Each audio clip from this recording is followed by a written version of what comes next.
TMC के कार्यकर्ता ने ही टीएमसी के कैबिनेट मिनिस्टर सिद्दीकुल्लाह चौधरी को गो बैक का नारा दिया। ये वाकया मुंतसर मंगलकोट का है, जो सिद्दीकुल्लाह चौधरी का कंस्टिट्यूएंसी है।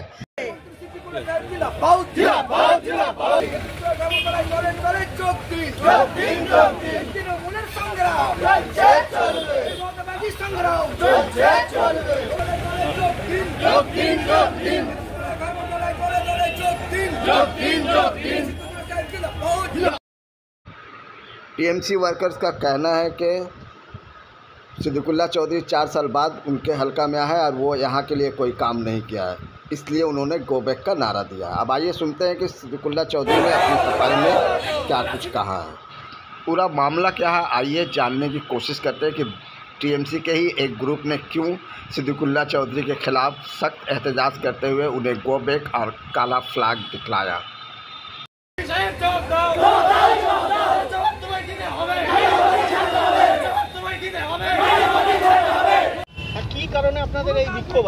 आज के हमारे एखाने जे তোলাবাজ ধান্দাবাজ চিটিংবাজ মন্ত্রী আছে, শুধুমাত্র তোলা ছাড়া কিছু বোঝে না।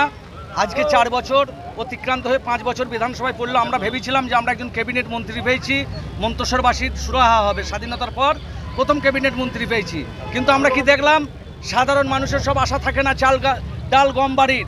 কিছু মানুষের সার্টিফিকেটের প্রয়োজন হয়, যেমন ছাত্রছাত্রীদের মেডিকেলের, সেই সমস্ত সার্টিফিকেট থেকে এই এলাকার মানুষ বঞ্চিত হয়েছে। তাই এলাকার মানুষ আজ বিক্ষোভ দেখাইছে। আজকে পরিযায়ী শ্রমিকের মতো তিনি এসছেন, কিছু তোলাবাজকে নিয়ে, কিছু গুন্ডাকে নিয়ে। মন্তসরের সাধারণ মানুষ আজকে 4 বছর পর আজকে দালালি করতে এসছে। মন্তসরের মানুষ এর জবাব দিচ্ছে।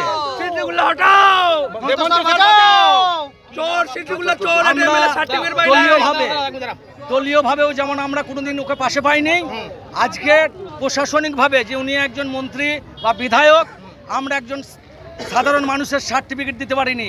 বিধায়কের কাছে সার্টিফিকেট আনতে গেলে বলেছে স্ট্যাম্প আনিনি। সাত গেছে উনি 2-1 দিন আসতেন, তুলে চলে যেতেন, কলকাতা যেতে বলতেন।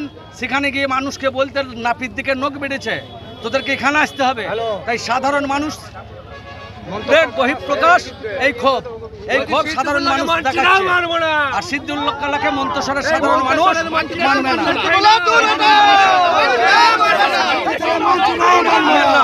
আমি মন্তসর গ্রাম পঞ্চায়েতের প্রধান রফিকুল ইসলাম শেখ। এই ধরনের পরিস্থিতি মন্তসরের বুকে, মালডাঙ্গার বুকে, আপনি বিধায়ক। আমি শুধু বিধায়ক নয়, বর্ধমান জেলায় 16টি বিধায়কের মধ্যে সবথেকে বেশি ভোটে আমি জিতেছি 35,000। বিগত লোকসভা নির্বাচনে 48,000 ভোট মন্তেশ্বর মঙ্গলকোট দিয়েছে। আমি বুঝতে পারছি না, এই সমস্ত ভাড়াটে মুখ, এরা দল করে না, এরা একেবারে গুন্ডা বাহিনী। এদেরকে ভাড়া করা হয়েছে এবং তৃণমূল দলকে ধ্বংস করার, অপমানিত করার, মমতা ব্যানার্জিকে হেয় করার চেষ্টা হচ্ছে। আমার আজ থেকে একটা সন্দেহ তৈরি হচ্ছে যে এত শক্তি পাচ্ছে কোথায়? এদের সাথে মাওবাদীটা তো যুক্ত নেই, এরা শক্তি পেল কি করে? দলের ক্যাবিনেট মন্ত্রী কোন কাজটা আমি করিনি? এখানে এই বন্যায় ভেসে গিয়েছিল, বসেছিলাম এখানে ডেড বডি উদ্ধার করার জন্য, স্পেশাল বোট এনেছিলাম, তারপরে এলাকায় রিলিফ দিয়েছি। কোন জায়গায় আমি কাজ করি? আসলে ওই চোখের উপরে নুন পড়েছে। এখন এই আধিপত্য বিস্তার করে তারা তৃণমূল দলকে ধ্বংস করতে চাইছে। বাধায় যারা বসে আছেন তারা আখের গুছিয়ে নিয়েছেন।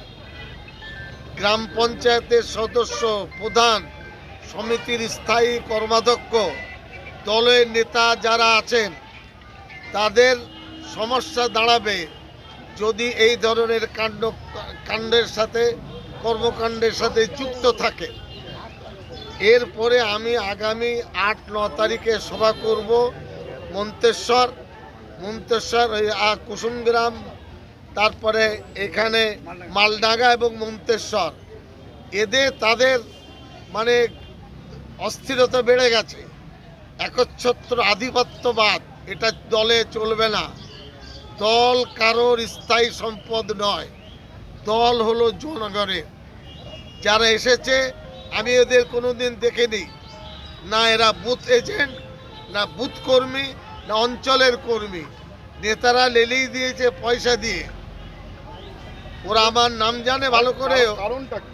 কারণ তোলাবাজি, কারণ হলো দলের নামে মমতা ব্যানার্জির ছবি, অভিষেকের ছবি বিক্রি করে ত্রাস তৈরি করা, এটা হলো তাদের লক্ষ্য।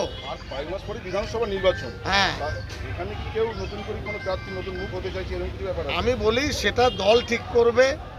এখানকার মানুষ 2.5 লক্ষ ভোটার মন্তেশ্বরে। আমি 100% বলতে পারি এরা 2-4 জন, 50 জন, 100 জন, 200 জন তাদের পরিবার, এতে কিছু হবে না। ও আপনার স্রোতে ভেসে যাবে। আমি শক্তি দেখাইনি, দেখালে আমাদের কর্মীরা যারা পতাকা ধরে ভোট করে, এখানেও 1-2 বাহিনী আছেন যারা তোলাবাজি করে, তাদের গায়ে খুব লেগেছে, সামনে আসতে পারছেন না। এখানে যদি চৌধুরী সাহেব সভা করেন পরিস্থিতি আরও অনুকূলে হবে। আমি নিজে মুখ্যমন্ত্রীকে, অভিষেক ব্যানার্জিকে, পরবর্তী ক্ষেত্রে সুব্রত বক্সির সাথে চিঠি চাপাটি দিয়ে যোগাযোগ হয়। 2 দিন আগে সুব্রত বক্সি ফোন করেছিলেন, বলে কে ছোকরারা, কে গোলমাল পাকাচ্ছে, এইভাবে আমাকে তিনি বলেছেন। আমি নাম করেছি এবং এরপরে মাথায় তো আছে কুসুম গ্রামের একজন ব্যক্তি, কত লেখাপড়া জানি না, গুন্ডা পুষে রেখেছেন। তিনি বুঝতে পারছেন না যে তার হাল কী হবে। আর তার সাথে যারা আছেন কোনো পঞ্চায়েত প্রধান সদস্য, তারা কি করবে সেটা সে ভাবতে পারছে না। আমি আবার বলছি, 2-4 জন নেতার আখের তারা গুছিয়ে নিয়েছে।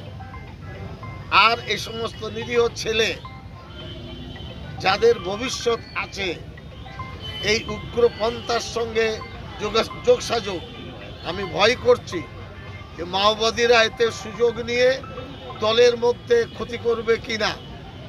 আজকে 2টোর সময় এসপির সাথে কথা, যাব বর্ধমান, এ কথা আপনাদের বলছি, এসপিকেও বলবো। এবং কিছু তালিকা আমার সামনে এসেছে, এই পঞ্চায়েতের মানুষজন দিয়েছেন, সেই তালিকা আমি এসপিকে দেব। এখানকার আইসি, তালিকাটা কিসে আমি বলি, এখানকার থানার যে আইসি মন্তেশ্বরের, উনি যদি কঠোর হতেন, কারো বাবার সাধ্য হতো না কালো পতাকা দেখানো। উনি সুযোগ করে দিলেন, দাঁড়ানোর পরিবর্তে 5 জন একসাথে দাঁড়িয়ে পতাকা দেখাচ্ছে। প্রথমে র্যাপ নামিয়ে দিতেন, কয়েকশো পুলিশ এসেছে, উনি মোড়ল,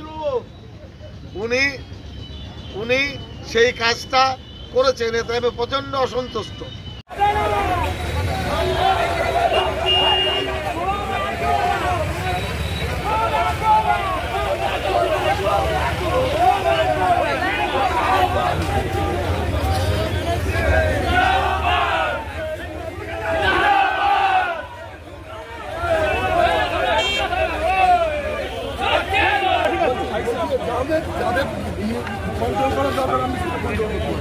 ঠিক আছে, শুনে দিচ্ছি।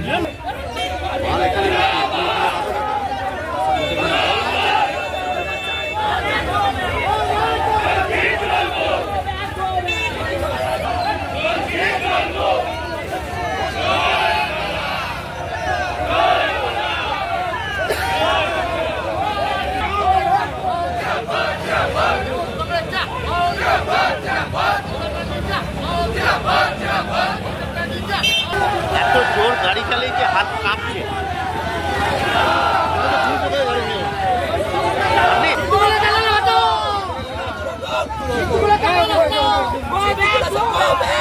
আসবে না।